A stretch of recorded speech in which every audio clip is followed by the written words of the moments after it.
Surat crime બ્રાન્ચનો મોટો સપાટો 250 ગ્રામથી વધુ MD drugs સાથે રીડા આરોપીની ધરપકડ કરવામાં આવી। 7,50,930ની કિંમતનું એમડી ડ્રગ્સ અને અન્ય સામાન મળીને કુલ 7,72,465 મુદ્દામાલ જપ્ત કરાયો।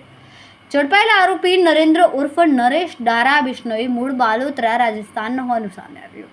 આરોપીને સુરત આયુર્વેદિક ગન્નાડા પાસે જાહેર રોડ પરથી ડ્રગ્સના જથ્થા સાથે દબોચી લેવાયો। આરોપી રાજસ્થાનથી ડ્રગ્સ લાવીને સુરત રેલવે સ્ટેશન પાસે ડિલિવરી આપવા આવ્યા હતો।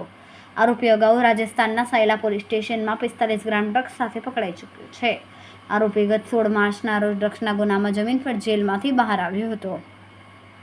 No drugs in Surat city અંતર્ગત સુરત પોલીસ દ્વારા અને સુરત ક્રાઇમ બ્રાન્ચ અને એસઓજી દ્વારા સતત ડ્રગ માફિયા વિરુદ્ધ કાર્યવાહી કરવામાં આવી છે। આવી જ એક ઇન્ફોર્મેશન આધારે સુરત ક્રાઇમ બ્રાન્ચના પોલીસ ઇન્સ્પેક્ટર જયંત ગોસ્વામી અને એમની ટીમના પીએસઆઈ ભાટીને એક ઇન્ફોર્મેશન મળી હતી કે રાજસ્થાનના બાલોતરાનો રહેવાસી નરેન્દ્ર ડારા સુરત શહેરમાં કોઈને એમડી ડ્રગ્સની ડિલિવરી કરવા આવવાનો છે। આ બાતમી આધારે એમણે વોચ ગોઠવેલી હતી અને જેના અનુસંધાને ગઈકાલે એમની ટીમને એક સફળતા મળી। નરેન્દ્ર ડારાને રેલવે સ્ટેશન પાસેથી જે બાતમી આધારે ઓળખી અને અટકાવવામાં આવ્યો હતો। એની પાસેથી 250 ગ્રામથી વધુ સારી ક્વોલિટીનું એમડી ડ્રગ્સ મળી આવ્યું છે, જેની કિંમત અંદાજિત 7.5 લાખ રૂપિયાથી વધુની થાય છે અને એ સુરત શહેરમાં કોઈને ડિલિવર કરવા માટે આવ્યો હતો।